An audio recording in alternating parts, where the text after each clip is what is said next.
Good morning dear students. Last class में हम अपना रेस्पिरेशन का जो प्रोसेस था वो कंप्लीट कर चुके थे, plants as well as and in animals. आज की क्लास में हम बात करने वाले हैं एक नए सिस्टम की, दैट इज ट्रांसपोर्टेशन, वहन जिसे हम कहते हैं।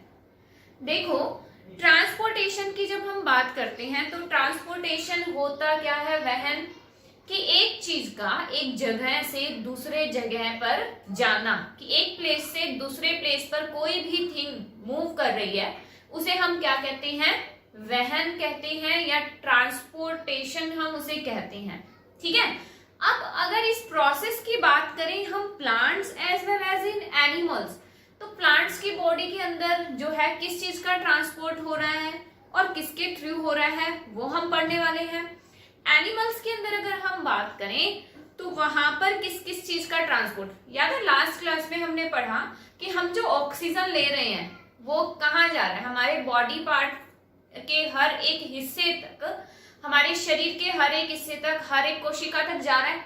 वो किसकी हेल्प से जा रहा है, वो भी तो ट्रांसपोर्ट हो रहा है ना, तो उसको भी हम यहाँ डिटेल में पढ़ने वाले हैं। तो उसी से ही लिंक करके हम चलते हैं। प्लांट्स के अंदर आज हम ये चैप्टर, ये जो टॉपिक है ये करने वाले हैं पौधों के अंदर। अब इससे जो पहले वाला जो हमने टॉपिक पढ़ा था प्लांट्स के अंदर, रेस्पायरेशन पढ़ा था।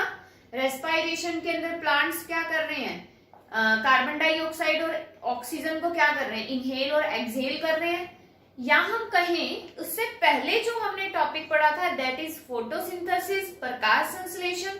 प्रकाश संश्लेषण के अंदर प्लांट्स क्या कर रहे हैं, अपना फूड प्रिपेयर कर रहे हैं। अब वो जो फूड है एक प्लेस से दूसरे प्लेस पर जा रहा है, तो वो कैसे जा रहा है, तो वही चीज आज हम यहाँ पर पढ़ेंगे।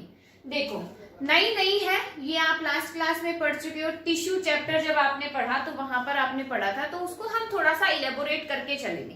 क्लियर है। तो प्लांट्स के अंदर सबसे पहले किस किस चीज, किस किस मटेरियल का ट्रांसपोर्ट होता है वो हम देखते हैं। एक तो ऑक्सीजन है, दूसरा कार्बन डाइऑक्साइड है, तीसरा वाटर है, मिनरल्स हैं, ये भी वाटर के साथ आ रहे हैं, मिनरल्स हैं। इसके अलावा वहां पर क्या है, फूड है। तो these are the materials which transport from one place to another place in plants body. पौधों के अंदर ऑक्सीजन, कार्बन डाइऑक्साइड, जल, खनिज लवण और भोजन का वहन होता है। अब ये होता कैसे है, किसकी हेल्प से होता है, तो मैं आपको रिकॉल करवाती हूँ कि लास्ट क्लास में हमने कुछ टिश्यू की बात की थी। प्लांट्स के अंदर कौन कौन से टिश्यू हमने यहाँ पर पढ़े थे। एक तो हमने बात की जाइलम की और एक हमने बात की थी फ्लोएम की। जाइलम उत्तक और फ्लोएम उत्तक हमने पढ़ा था, है ना। तो वो क्या करता है, जाइलम क्या करता है, वाटर का कंडक्शन करता है, प्लांट की बॉडी के अंदर जल का वहन कर रहा है। फ्लोएम क्या कर रहा है, फूड को ट्रांसपोर्ट कर रहा है, भोजन का वहन कर रहा है। ये हमने पढ़ा था। हमने जाइलम टिश्यू के बारे में पढ़ा था कि वो किस किस चीज से मिलके बना है, ये भी हमने पढ़ा था। तो उसे ही हम यहाँ पर दोबारा से डिटेल में पढ़ने वाले हैं। तो सबसे पहले हम दोनों टिश्यू को लेकर चलेंगे। सबसे पहले हम किसकी बात करेंगे, प्लांट्स के अंदर जाइलम की बात करेंगे। ठीक है, कि जाइलम जो है किससे मिलके बना है, कैसी उसकी स्ट्रक्चर है और वो कैसे वाटर का कंडक्शन कर रहा है from roots to top of the plant. ठीक है, तो देखो जाइलम की जब हम बात करते हैं 4 एलिमेंट होते हैं, 4 संगठक है जिससे मिलकर वो बना है। कौन कौन से हैं, वेसल्स हैं, वेसल्स, वाहिकाएं जिसे हम बोलते हैं, वाहिकाएं। दूसरा ट्रैकिड्स की हमने बात की थी, ट्रैकिड्स हमने पढ़े थे, ट्रैकिड्स को ट्रैकिड्स ही बोलते हैं। ट्रैकिड्स 2 एलिमेंट हो गए। इसके बाद थर्ड एलिमेंट की बात करें तो जाइलम फाइबर सेल्स पढ़ी थी एंड जाइलम पैरेन्काइमा की हमने बात की थी। ये 4 एलिमेंट्स हैं जिससे मिलकर जाइलम टिश्यू जो है वो बना है। अब यहाँ पर जो मेन फंक्शन है वो जाइलम वेसल और ट्रैकिड्स का है। इसकी हमने कुछ स्ट्रक्चर भी पढ़ी थी। जाइलम वेसल और ट्रैकिड्स की बात करें तो they are dead elements, dead cells होती हैं, है ना। डेड सेल्स क्यों होती है, क्योंकि वहां पर डिपोजिशन हो जाती है लिग्निन की। ये भी हम पढ़ चुके हैं 9th क्लास में कि जो सेल्स होती हैं वो डेड और लिविंग क्यों होती है।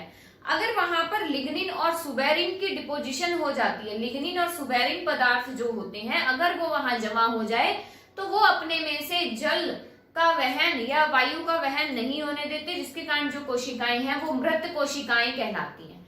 ठीक है, तो वेसल्स और ट्रैकिड्स जो हैं वो कैसी हैं, डेड सेल्स हैं। अगर हम इनके डायग्राम की बात करें तो कैसा डायग्राम यहाँ पर होता है देखते हैं उसको। सबसे पहले वेसल की बात करें, वाहिकाएं कुछ इस तरीके की स्ट्रक्चर होती है। सबसे पहले यहाँ पर क्या है, इसकी दोनों एंड्स तो क्या होंगे, इसके ओपन होंगे। इस तरीके से आउटर कवरिंग होगी, इनर कवरिंग होगी, यहाँ पर इनर मेम्ब्रेन एक प्रेजेंट होगी। तो इस तरीके से कुछ नोड्स उसके अंदर होते हैं। अभी हम इसकी नेमिंग ही करेंगे। तो ये तो होती है वेसल्स। ठीक है, ये क्या हो गई, इसकी आउटर मेम्ब्रेन, ये क्या हो गई, इनर मेम्ब्रेन हो गई।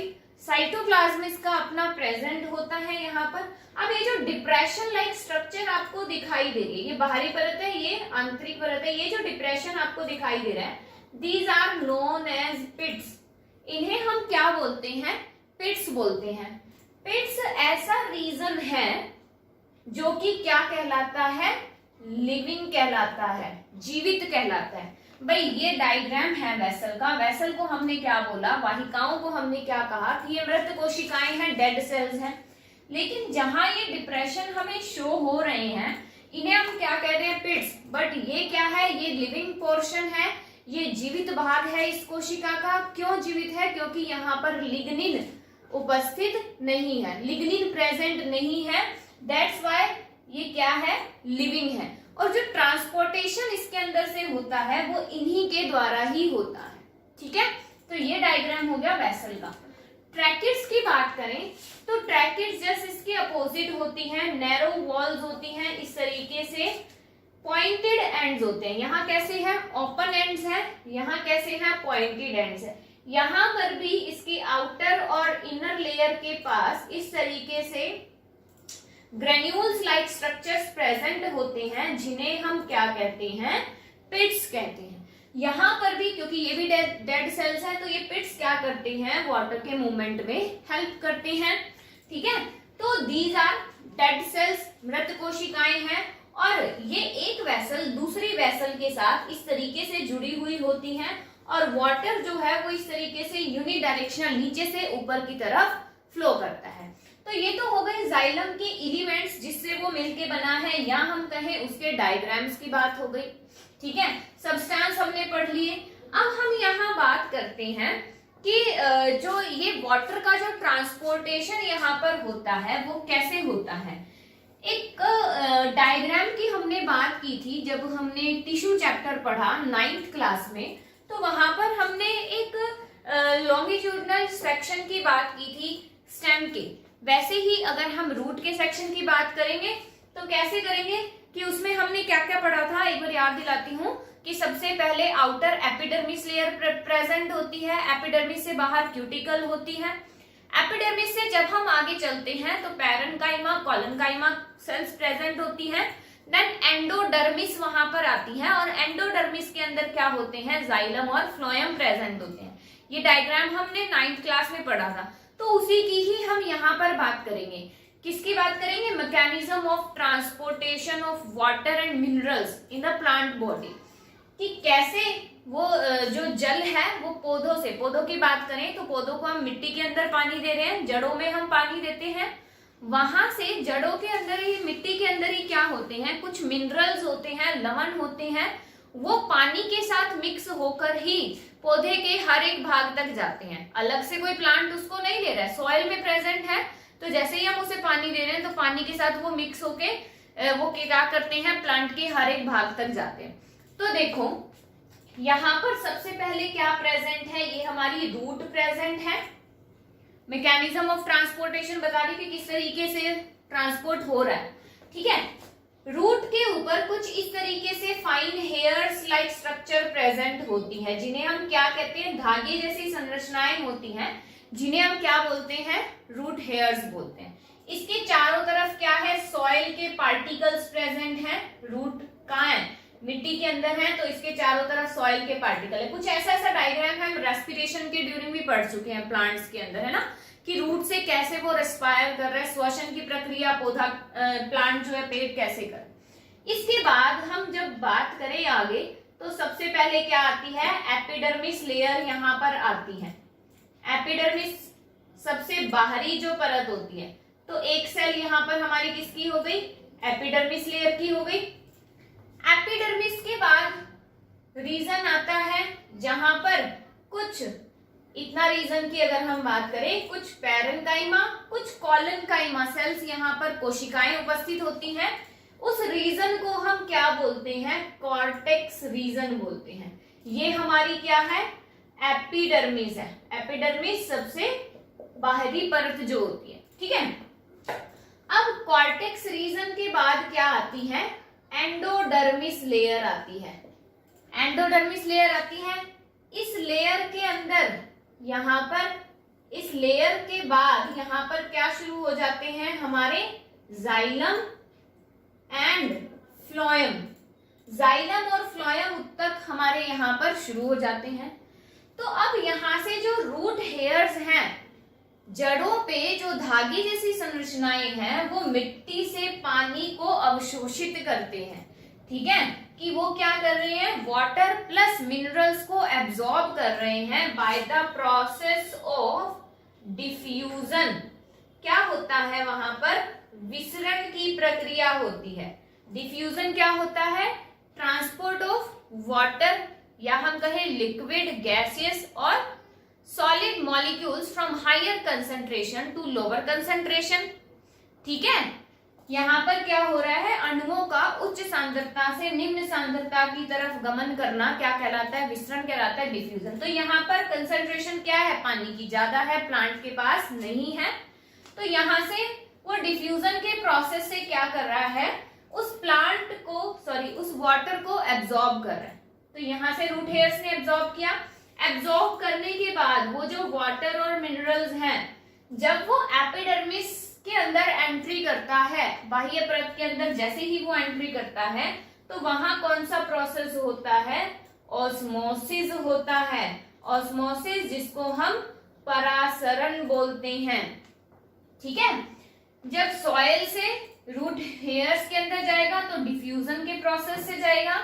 जब सेल टू सेल जाएगा, एक कोशिका से दूसरे कोशिका से होता हुआ जाइलम तक जाएगा, तब वो परासरण के माध्यम से जाएगा, ऑस्मोसिस के थ्रू जाएगा। तो यहाँ से होता हुआ वाटर यहाँ आ रहा है, यहाँ आ रहा है एंडोडर्मिस, फिर वो कहाँ पहुंच गया, जाइलम के पास। तो यहाँ जाइलम की एलिमेंट्स प्रेजेंट होंगे, वेसल्स होंगी, ट्रैकिड्स होंगी, और वो क्या करेगी, प्लांट्स को यहाँ से पौधे के, वाटर को पौधे के हर एक भाग तक उसे पहुंचाएगी, ठीक है। तो इस तरीके से मैकेनिज्म है कि जो वाटर है, जल जो है, वो किस तरीके से पौधे के हर एक भाग तक जा रहा है। अब ये जब यहाँ से जाता है तो किसके कारण जाता है, प्रेशर ग्रेडियंट वहां पर होता है, डिफरेंस होता है प्रेशर का, जिसके कारण पानी जो है वो नीचे से पौधे के ऊपर तक हर एक भाग तक जाता है।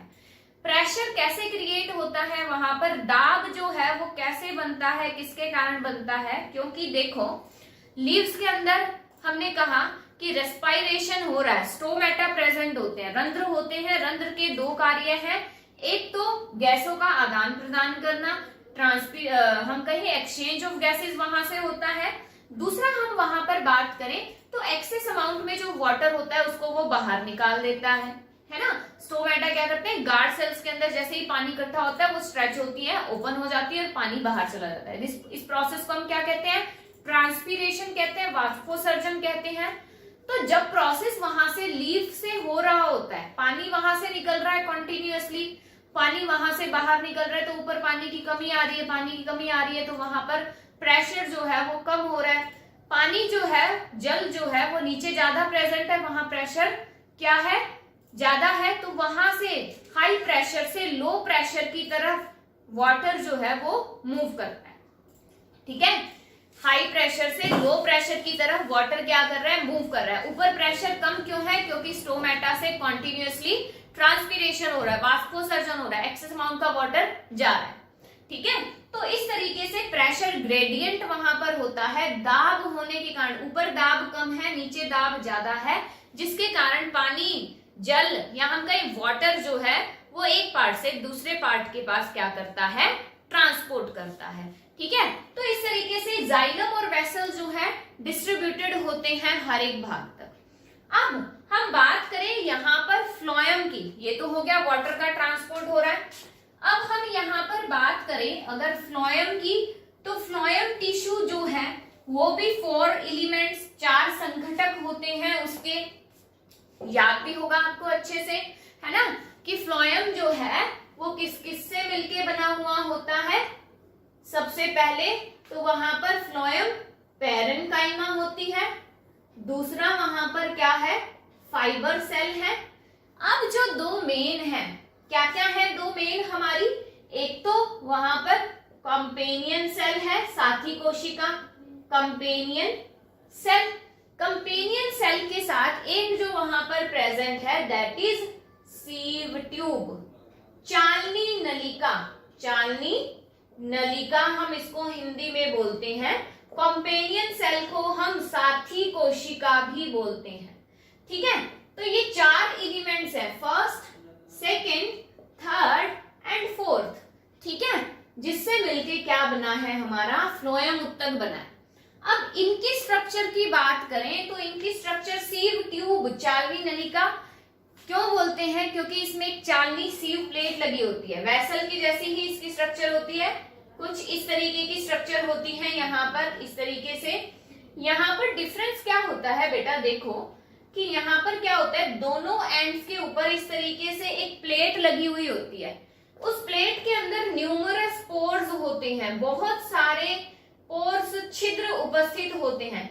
जैसे आपने घर के अंदर देखा होगा, हम चाय छानने के लिए जो छलनी का इस्तेमाल करते हैं या आटा हम छान रहे हैं, तो वो जो छलनी होती है उसके अंदर बहुत सारे पोर्स, छेद होते हैं जहां से वो मटेरियल पास आउट हो रहा है ना। तो वही सेम चीज यहाँ पर है कि इस तरीके से यहाँ पर न्यूमरस पोर्स प्रेजेंट होते हैं। तो दोनों यहाँ पर एंड्स पर इस तरीके से क्या है, यहाँ पर सीव प्लेट होती है। इसे हम क्या कहते हैं, सीव प्लेट। चालनी यहाँ पर उपस्थित होती है, साइटोप्लाज्मा इसका होता है। ठीक है, ये तो होती है सीव ट्यूब, चालनी नलिका। कंपेनियन सेल की अगर हम बात करें तो कंपेनियन सेल, साथी कोशिका जो है वो इस सीव ट्यूब के साथ ही प्रेजेंट होती है। वो कैसे प्रेजेंट होती है, वो इस तरीके से प्रेजेंट होती है। इसको एक कंपनी दे रही है, वो साथी मतलब उसके साथ में काम कर रही है, इसलिए हम इसको कंपेनियन सेल, साथी कोशिका बोलते हैं। ठीक है, लेकिन यहाँ पर ये क्या है, न्यूक्लिएटेड होती है, एक लार्ज न्यूक्लियस, केंद्रक इसके अंदर उपस्थित होता है। इसमें नहीं होता है, इसमें उपस्थित होता है, इसके साथ ही ये प्रेजेंट होती है। तो इस तरीके की स्ट्रक्चर प्रेजेंट होती है किसके अंदर, फ्लोएम टिश्यू के अंदर। अब फ्लोएम की बात करें तो फ्लोएम क्या कर रहा है, फूड का ट्रांसपोर्ट कर रहा है, भोजन का वहन कर रहा है पौधों के अंदर। भोजन बन कहाँ पे रहा है, फोटोसिंथेसिस हमने पढ़ा, प्रकाश संश्लेषण। प्रकाश संश्लेषण के अंदर क्या होता है कि पौधे सूर्य के प्रकाश, सनलाइट को यूज करके, क्लोरोफिल को यूज करके, वाटर को यूज करके, कार्बन डाइऑक्साइड को यूज करके अपना भोजन स्वयं तैयार कर रहा है पत्तियों के अंदर। ठीक है, तो पौधे क्या कर रहे हैं, लीव्स के अंदर in the form of glucose वो अपना फूड प्रिपेयर कर रहे हैं। अब वहां पर लीव्स के अंदर तो कंसंट्रेशन क्या हो गई, ज्यादा हो गई, लेकिन प्लांट के दूसरे पार्ट्स के पास कंसंट्रेशन क्या है, कम है। तो वो जो भोजन है पत्तियों से पौधे के हर एक भाग तक जाएगा, किसकी सहायता से, इस फ्लोएम टिश्यू, इस फ्लोएम उत्तक की सहायता से जाएगा। ठीक है, तो सबसे पहले वो जो फूड है वो कंपेनियन सेल के अंदर आता है, कंपेनियन सेल से सीव ट्यूब के अंदर जाता है, और इस तरीके से एक सीव ट्यूब एक चालनी नलिका से दूसरे चालनी नलिका में से गुजरता हुआ पौधे के हर एक भाग तक पहुंचता है। तो इस तरीके से जो फूड है उसका ट्रांसपोर्ट होता है। ठीक है, ट्रांसपोर्ट हमने पढ़ा वाटर मिनरल का, वो जाइलम टिश्यू से हो रहा है, फूड का प्लांट्स के अंदर फ्लोएम टिश्यू की हेल्प से हो रहा है। ऑक्सीजन एंड कार्बन डाइऑक्साइड की बात करें तो स्टोमेटा प्रेजेंट होते हैं, रेस्पिरेशन में हमने पढ़ा है ना, स्टोमेटा प्रेजेंट होते हैं जहां से ट्रांसपोर्ट हो रहा है। तो इस तरीके से क्या होता है, ट्रांसपोर्टेशन का प्रोसेस होता है किसके अंदर, प्लांट्स के अंदर। ठीक है, नेक्स्ट हम यहाँ पर बात करेंगे ट्रांसपोर्टेशन किसके अंदर, एनिमल्स के अंदर किस तरीके से होता है, स्पेशली ह्यूमन बींग्स, क्योंकि इस चैप्टर में हम वही पढ़ते आ रहे हैं, प्लांट्स के अंदर पढ़ते हैं फिर ह्यूमन बींग के अंदर पढ़ते हैं। तो प्लांट्स के अंदर आपने दो चीज, यहाँ पर क्वेश्चन कैसे बनता है, देखो डिफरेंस पूछता है किस किस में, जाइलम एंड फ्लोएम में। ठीक है, दोनों के अंदर क्या डिफरेंस होता है, पहला क्वेश्चन तो ये। फिर mechanism of transport of water, कि जल का वहन किस प्रकार होता है, भोजन का वहन किस प्रकार होता है, या इनके संघटक, इनकी संरचनाएं कैसी होती है। तो जाइलम और फ्लोएम में डिफरेंस की बात करें तो जाइलम वाटर का कंडक्शन, जल का वहन करता है, और ये फूड भोजन का वहन करता है। दूसरी चीज हम बात करें तो यहाँ पर इसके 4 एलिमेंट्स हैं, अलग अलग हैं, इसके 4 एलिमेंट्स है वो भी क्या है, डिफरेंट है, वो आप बता सकते हो। थर्ड आप यहाँ पर क्या बता सकते हो कि जाइलम के अंदर क्या होता है, जो फ्लो होता है वाटर का वो यूनिडायरेक्शनल होता है, नीचे से ऊपर की तरफ जा रहा है, एक ही डायरेक्शन में चलता है। लेकिन फ्लोएम के अंदर जो फूड का ट्रांसपोर्ट होता है वो बाय डायरेक्शनल होता है, ऊपर और नीचे, रूट्स के पास भी आ रहा है, सभी के पास आ रहा है, क्योंकि मेटाबॉलिक एनर्जी उनको चाहिए होती है, मेटाबॉलिक प्रोसेस वहां पर होता है। तो वो जो प्रोसेस है वो कैसे होता है, बाई डायरेक्शनल होता है, दोनों दिशाओं में होता है, ये एक ही दिशा में होता है। तो इस तरीके से आप क्या कर सकते हो, दोनों के बीच में डिफरेंस भी दे सकते हो। ठीक है, तो आज की क्लास में हम ट्रांसपोर्ट इन प्लांट्स कंप्लीट कर चुके हैं। नेक्स्ट क्लास में हम बात करेंगे ट्रांसपोर्टेशन इन एनिमल्स, जिसमें हम स्पेशली बात करेंगे हमारे सर्कुलेटरी सिस्टम, हार्ट की बात करेंगे कि कैसे हार्ट ब्लड को पंप कर रहा है, तो उसको हम डिटेल में पढ़ेंगे। तब तक के लिए thank you, have a nice day बेटा।